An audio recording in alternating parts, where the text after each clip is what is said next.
Have you ever noticed that a lot of secular inspiration and motivation comes from the Bible? Today I want to show you 5 motivational quotes that are secular but also can be traced back to the Bible. The first one is, "The way to get started is to quit talking and begin doing." This was said by Walt Disney, and in the Bible it's James chapter 2 verse 14 to 26, and it goes, "Faith without works is dead." So this one is basically not like super similar, or it's not identical, but it is super similar, and it's basically a call to action. It says, stop thinking about it and just do it, or stop hoping about it and just do it. It's basically like, if you want to do something, go ahead and quit talking about doing it and just do it already. And the same goes with faith without works is dead. If someone comes to you and says, "I need help with X," they want you to pray for them, yes, but they also want you to get up and do something. If it's something that's within your power, you should be able to get up and do it for them. So if someone says, "I really need money to get to work tomorrow," or "I really need a ride to work tomorrow," they don't want you to say, "I'll pray about it." They want you to say, "Oh, I have a friend who works around where you work. I'll ask them if they can take you." Or, "I'll take you. It's a little out of my way, but I can take you." Or they want you to say, "I have money for your bus fare that I could give you." It's things like that that can change someone's situation immediately. Prayer helps, and prayer is a very good thing to do for someone, but sometimes it's not all you can do. Sometimes you can physically do something in the moment. Sometimes you are that person's answered prayer. So faith without works is dead, which means don't just talk about it, be about it as well. With the new day comes new strength and new thoughts. Eleanor Roosevelt said that one. And in the Bible, it's from Psalm chapter 30, verse 5. And it says, "Weeping may endure for a night, but joy comes in the morning." That is a very popular one. You can also hear it in Mariah Carey's "Fly Like a Bird" song. And it's basically like, it may be dark tonight, it may hurt now, but when you wake up in the morning, it's going to be better.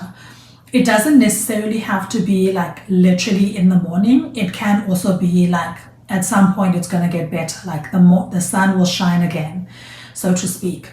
It's basically just to give hope to someone who's having a hard time, and it's to encourage them and let them know that even though times are tough now, it's not always going to be this way. At some point the sun will shine again. And the next one I want to do is, "What is done in the dark will always come to light. There are secrets everyone's going to find out about." Tupac said that, and some people also quoted Jasmine Ward. So those two can fight it out. But it basically just means that whatever you do when it's dark will come to light. Whatever you do in secret will come out, and like the truth will prevail. In the Bible, it's Luke chapter 12, verses 2 to 3. And it says, "There is nothing concealed that will not be revealed, or hidden that will not be disclosed. What you have said in the dark will be heard in the sunlight." And it's basically about being secretive and hiding things all the time. Whenever we're hiding things, first of all, there's unrest in your heart when you're always lying and hiding things. And also there's unrest because you just don't want people to find out. And you almost always know that it's always going to come out. There are secrets sometimes that like come out 30 days later. If you're someone that watches true crime, then you have seen people getting away with a murder, literal murder, for 30 years. And then new technology comes out and they get the DNA and they catch you 30 years later, and you've been living your life thinking that what is done in the darkness is going to stay there, and it suddenly comes to light, and now you're embarrassed and you think that like the world is ending, and you probably should feel that way if you are guilty of murder. And so yeah, what's done in the dark will come to light. This comes to like this is true for a lot of things. And at the beginning of the year, Cat Williams did a show with Shannon Sharp, and he said something along those lines like, this year all the truths are going to come out. And this year has been a very revealing year. Like a lot of things have come out, lot of new information has come out, where you're just like, what is actually going on, especially out of Hollywood. A lot of information has been coming out, and you're just realizing like the world is actually a crazy dark place, and it's darker than you ever would have imagined, ever would have thought. And we're all like constantly surprised. But I feel like if you're reading the Bible, yes, these things are surprising, but at the same time, it's just like, are we surprised though? Because these are like small fry compared to the things that were actually happening in the Bible. Like the Bible had Sodom and Gomorrah, like people were getting down ugly in the Bible. There's also that story of, I don't know where it's at, like which book it's in, but someone had, someone had gone somewhere and they were traveling back, and they stopped at this house and they wanted to rape the man, but then they offered the woman instead, and then the woman was raped and then cut into pieces, and it was just like really brutal. And it's just like, what was going on back then? But like we see those things in the world today as well, and then it's just like we keep being shocked, but like everything repeats itself. It's like all a cycle, and like people just never seem to learn from their mistakes. I don't know what that's about. We learn history, but then history is so altered that we don't really know what we're learning. With history books, like especially the history that you're learning in school, so much of it is altered. And so you're needing to go and like buy books and like find information by yourself, where you just like, what's the actual truth? Where it's just like, let's expand on the history that we learned in school, and let's actually get to the bottom of what was really happening, what has actually been hidden from you. Okay, the next one is, whatever your mind can conceive and believe, it can achieve. That's by Napoleon Hill. And basically in the Bible, it says everything is possible for one who believes. That one is basically that if you can believe it in your heart, then it's already done. God wants us to believe in him and to trust that Christ is king. And if you believe that Christ is king, then you are basically free, because then you believe that when this life is done, you will go to be with God. And Napoleon Hill said, whatever your mind can conceive and believe, it can achieve, which basically means that if there's a dream in your heart, if there's something that you really want to do, and you really can like envision it for yourself, it's like in secular terms, it's like manifesting. So if you can manifest something, like there's so many content creators out now that talk about manifesting your dream life, manifesting one thing that you really want, and they want you to like really see it in your mind, and really believe that you already have it, believe that it's already done. When you pray about it, once you've prayed about it, you go ahead with your life as if it's already been solved, it's already been done. And yeah, that's basically what that quote is about, is when you just like truly like it's actually going to happen. If you want, usually when people manifest things, they're manifesting things that are like a car or a house or like material things. But other people are manifesting things like having a baby, or things like meeting the love of their lives, or things like that, where you can already just see it happening. You dream about this person, or you dream about this baby, and you can kind of imagine yourself holding them. You can imagine yourself rocking them to sleep and all of that. And when you do that, then that's what is called manifesting. And that is basically just like bringing something to life with your mind, with your belief, with your faith. And that's basically what that quote is about. It's very encouraging, because it like calls people to believe in what they really want, and believe in what they think is for them, or they think that they want to achieve, and believe in their goals, believe in their ability to complete tasks and achieve their goals. The next one is, try to do unto others as you would have them do unto you, and do not be discouraged if they fail sometimes. It is much better that they should fail you.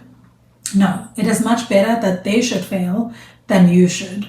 That's by Charles Dickens. And in the Bible, Luke chapter 6, verse 31 says, "Do unto others as you would have them do to you," which is basically like you should just treat people well. Treat people that you meet the way that you want them to treat you. Even if you think they're the worst people ever, even if you think they are deplorable people, people that do this on a daily basis are nurses. If a criminal that just tried to rape someone and got stabbed comes to a nurse and says, "Please stitch me up," a nurse has to do their job. They have to stitch them up and help them because it's their job. And also just because nurses are usually very nurturing people. And so that's them doing unto others as they would like to have done unto them, because if they were stabbed and in a hospital, they'd want to receive help. And other people that do this a lot are like public defenders, because someone's going to come to you and they're going to tell you that they did something awful and horrible, and you just have to treat them with kindness still, even if like you think they're like the worst person. But then on a more day-to-day basis, it's just everyday people on the street that you see. If you met a foreigner, or if you were a foreigner in a different country, would you want the people there to treat you with kindness and to be kind to you? Or do you want them to be xenophobic and treat you really badly?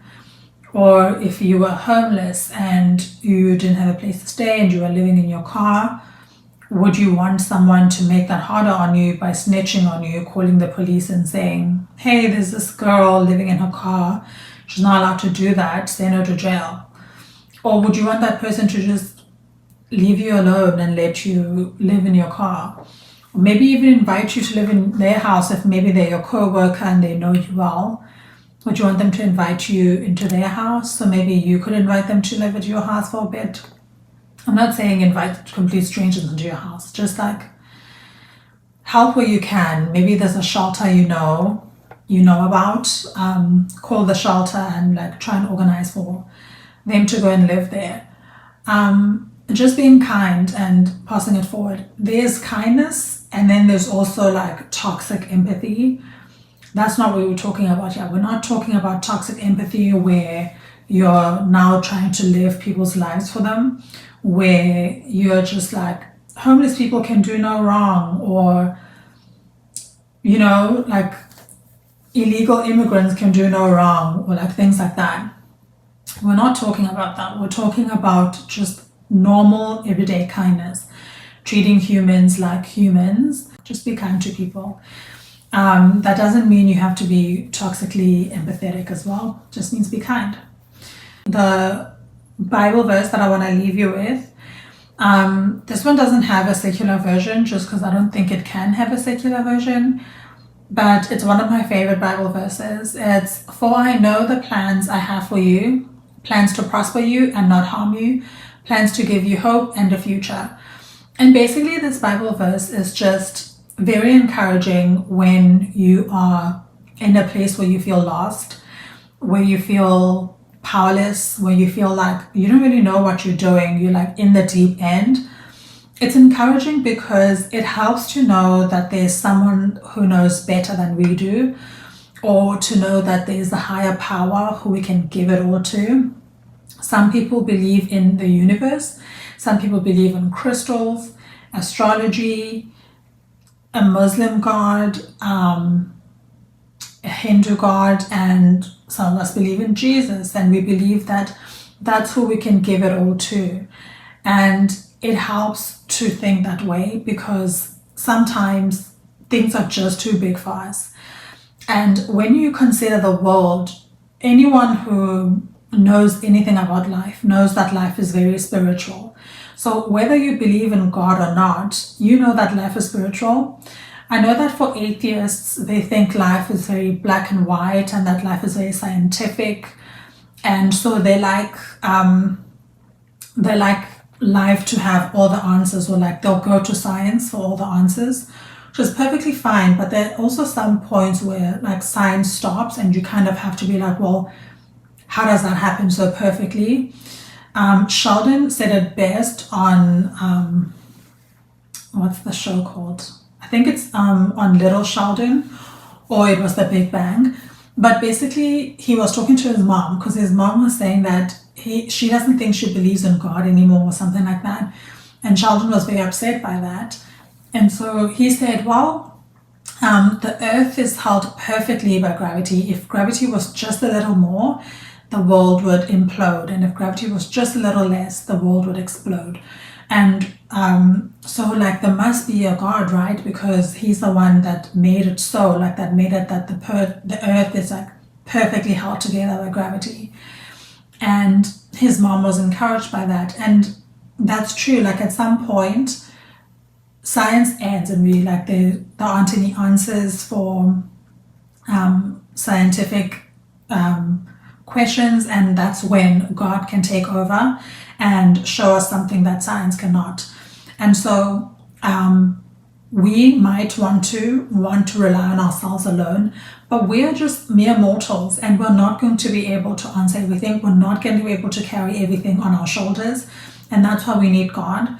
That's why we need guidance. That's why we need higher powers. And there are many different ones in the world, but my chosen one is Jesus, of course. Like Christ is King for me. And I've just seen like God like work in the world, or like work miracles. I grew up in the church. I grew up in a religious family. So for me, it's just impossible not to understand that there's a very spiritual world out there. I've seen demons wreak havoc on people's lives. And that would be in like Western culture. People would say, oh, that's just mental health or whatever. No, it was demons. And people get prayed for and they are better. And those are just things that you cannot explain. You see with your own eyes and you automatically believe, even if it takes you a while to actually get to a point where you're acting right. But you know what you've seen, and you know what you've experienced, and you know that God is real, and you know that the devil is real as well. And he is trying his best to get everyone to be on his side. He offers pleasure, he offers all the fun looking things, shiny looking toys that people want for temporary pleasures on earth. But honestly, the real party is after we are dead and are in heaven. That's like the real jam. But yeah, that's all from me, you guys. When I first started this channel, I was actually like into a lot of self-help, and I was like reading all this self-help stuff and like motivation and listening to Jay Shetty and all of that stuff. And I was talking to my uncle who's saved, and I was like, oh yeah, I'm like reading all these books, and I'm like watching all these programs, you should watch and whatever. And he was like, well, if you're like reading all these quotes and motivational books and stuff, why not just read the Bible? Like that's literally the key to all of this. And I was like, what do you mean by that? And he was like, well, most of these quotes that you find in these books, or most of the information that these motivational speakers are sharing, is stuff that can be found in the Bible. Somewhere or another, it's already in the Bible. Like that's the real life hack, is the Bible. And so I was like, okay. So I started reading the Bible just to see. And because I was like looking for motivation, I started with Proverbs and like Psalms. And it's nice to start there as well as a beginner, because it's easy to read and it's very encouraging. And then once I was done, then I went back to the Gospels and I started reading through the New Testament. And then at some point I was reading the Old Testament. So that's how I like got back into Christianity, basically, is through my uncle being like, don't waste your time with like motivational stuff. Just go straight to the Bible, like straight to the source. And I thought that was pretty cool. The app I use for reading the Bible, if you don't have, I have a physical Bible as well, but sometimes I'm in bed and I just like, I want to see a quote or I think of something that I want to see. The app I use is the Bible Project. It's really cool because it also has videos sometimes, so you can like watch a short video explaining the chapter that you're about to read or explaining the book that you're about to read. It's really helpful because it kind of guides you through what you're about to see, or if you watch the video afterwards, it kind of guides you through what you have just read. They also have podcasts and they have a lot of like, it's very interactive. It's a very interactive app and it's free. I love it. So yeah, if you want to start reading the Bible and you don't have a physical one, you can use that app. Yeah, that's all from me, you guys. I hope you have a wonderful week. Stay blessed. Bye.